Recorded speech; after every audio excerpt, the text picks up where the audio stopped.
Ce samedi 24 février marquera les 2 ans de l'invasion à grande échelle de l'Ukraine par l'armée russe. Et 2 ans après, l'armée ukrainienne se retrouve en difficulté. Le président ukrainien Volodymyr Zelensky pointe notamment du doigt le soutien insuffisant de pays occidentaux. Mais alors, où en est-on concrètement sur le terrain? Que demande l'Ukraine et est-ce que cette année marquera un tournant important dans la guerre après cette déclaration assez alarmiste? Salut, c'est Hugo, j'espère que vous allez bien, c'est donc le sujet à la une des actualités du jour. Alors je le disais, le président ukrainien Volodymyr Zelensky a reconnu en début de semaine, je cite, une situation extrêmement difficile sur le front. En témoigne par exemple la prise de la ville ukrainienne d'Avdiivka à l'est de l'Ukraine par les forces russes samedi dernier. Mais cette prise d'Avdiivka, ce n'est pas la seule difficulté que l'Ukraine connaît en ce moment. L'armée ukrainienne fait aussi face à de nombreux assauts de l'armée russe sur le front de l'Est et sur le front du Sud. Et sa population aussi fait face à des bombardements. Selon Dmytro Likovi, qui est l'un des porte-parole de l'armée ukrainienne, la Russie en fait possède actuellement un nombre important de véhicules blindés et attaque désormais avec, je cite, des petits groupes d'assaut et une aviation qui opère activement. Or du coup, face à tout cela et face à ces avancées de l'armée russe, eh bien l'armée ukrainienne n'arrive plus à suivre en ce moment. Alors il y a plusieurs raisons, plusieurs choses qui peuvent permettre de l'expliquer. La première chose, c'est que la Russie a tourné son économie vers la guerre véritablement ces derniers mois. Pour vous donner une idée, en octobre dernier, l'équivalent de l'Assemblée nationale en Russie a voté une hausse de 70% des dépenses militaires de la Russie pour la période 2024-2026. Il y a donc bien véritablement une économie qui est tournée vers l'armement notamment. L'autre raison, et là en l'occurrence c'est un argument qui est poussé par Volodymyr Zelensky donc, c'est la diminution des aides occidentales pour l'armée ukrainienne. Il y a quelques éléments, quelques chiffres qui permettent de le voir. Selon l'institut allemand Kiel Institute, les nouveaux engagements d'aide occidentale pour l'Ukraine, donc Europe et États-Unis réunis, qui ont été pris entre début août et fin octobre 2023, ils s'élevaient à 2,11 milliards d'euros et ça représente en l'occurrence une baisse de 87% par rapport à la même période en 2022. Mais en fait, au-delà de la question de l'Union européenne, le blocage majeur aujourd'hui, c'est celui des États-Unis. Les États-Unis, en effet, c'est le principal fournisseur d'aide à l'Ukraine depuis 2 ans. Et forcément, s'il y a un blocage du côté des États-Unis, eh bien, l'armée ukrainienne va le ressentir directement parce que, pour tout le monde quand même, eh bien, le contexte, on en a déjà parlé sur la chaîne, mais c'est un élément assez important à comprendre.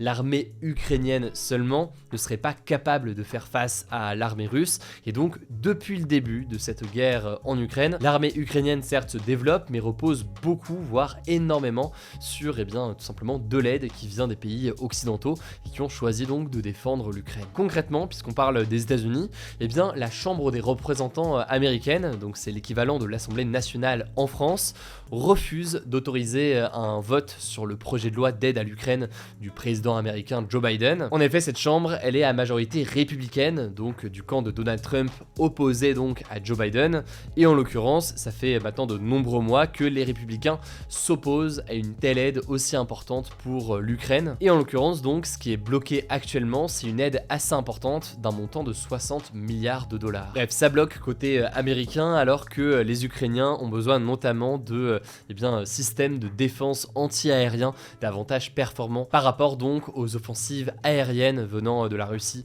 dont je parlais à l'instant. Alors l'Ukraine peut tout de même compter sur la Suède qui a annoncé cette semaine une aide destinée à l'Ukraine d'environ 633 millions d'euros.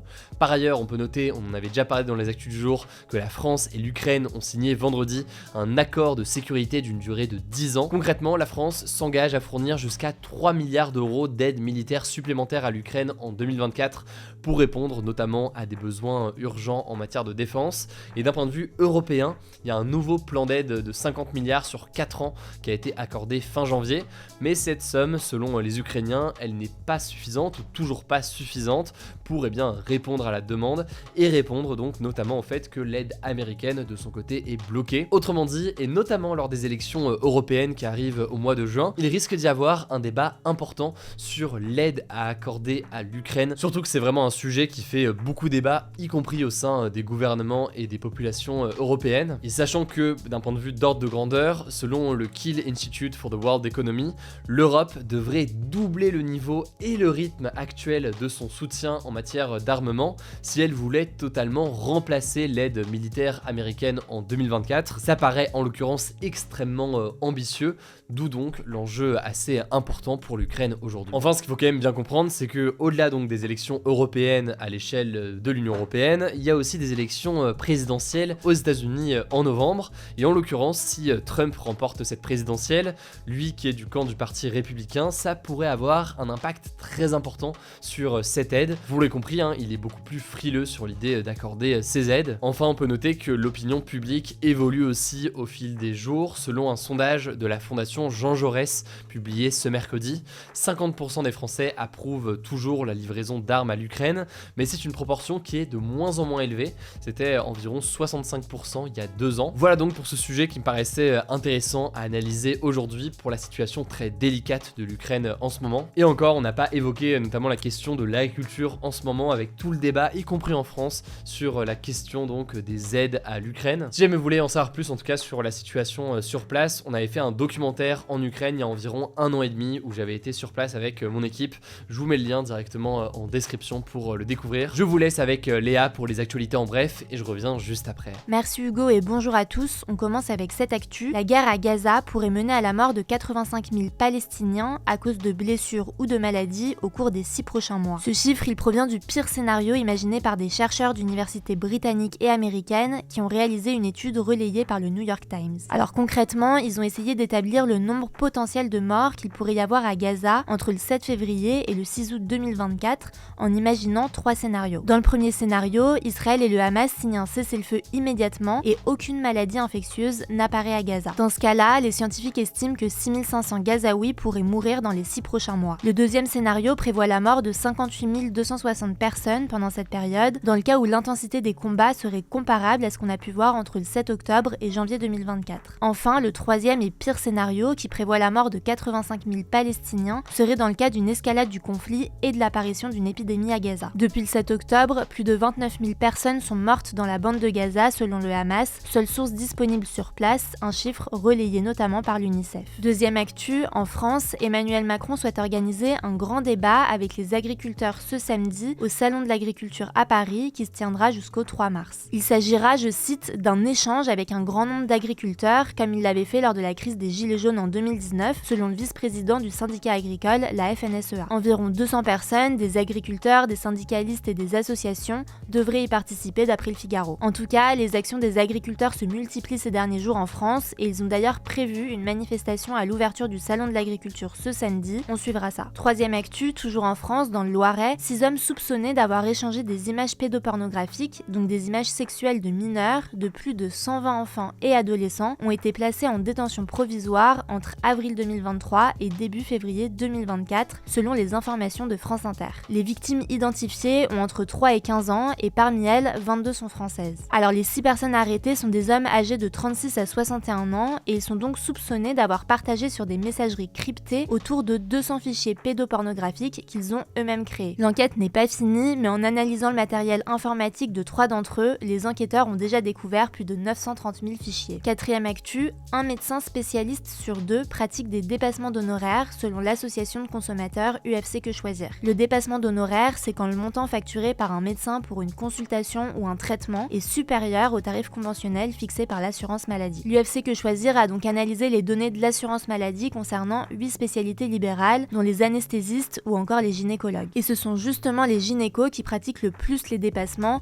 avec 71,4% des médecins concernés. En deuxième place, on retrouve les ophtalmos, suivis des anesthésistes. Pour l'association, ces dépassements d'honoraires mènent à une inégalité territoriale inacceptable en matière d'accès à la médecine, et certains Français sont même contraints de renoncer à se faire soigner car les consultations sont trop chères. Cinquième actu, 95% des jouets vendus sur la plateforme chinoise Temu sont dangereux pour la santé des enfants, selon un rapport de la Fédération française des industries l'industrie du jouet, publié ce mardi. En fait, fin 2023, la Fédération européenne des industries du jouet a acheté 19 jouets sur ce site pour les faire tester. Et il en ressort qu'aucun de ces jouets n'était conforme à la réglementation de l'Union européenne. Alors concrètement, ces jouets peuvent entraîner des coupures et les enfants peuvent s'étouffer ou s'étrangler avec, par exemple. Temu a déclaré avoir retiré ses jouets de la plateforme, mais pour la Fédération européenne, ce n'est pas suffisant, car d'autres jouets dangereux pourraient être mis entre les mains des enfants. Elle demande donc aux autorités de prendre des mesures contre les plateformes comme Temu qui vendent des jouets dangereux. Sixième actu, le nombre de bagages dans les trains TGV Inouï et Intercité est désormais limité et les voyageurs seront bientôt sanctionnés en cas de manquement. En fait, jusqu'à maintenant, la règle pour le nombre de bagages autorisés dans les trains,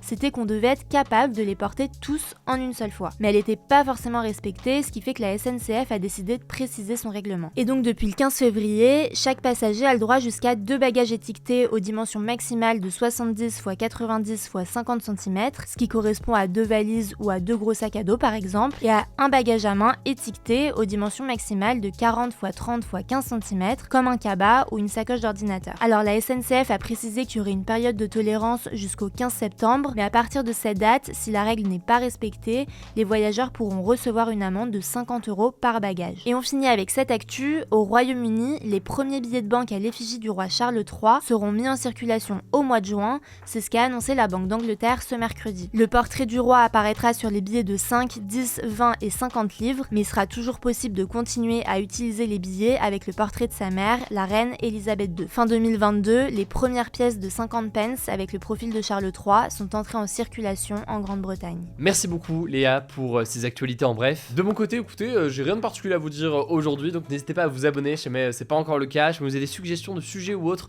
vous pouvez le dire dans les commentaires. Prenez soin de vous, prenez soin de vos proches, et puis je vous dis du coup à demain pour une nouvelle vidéo.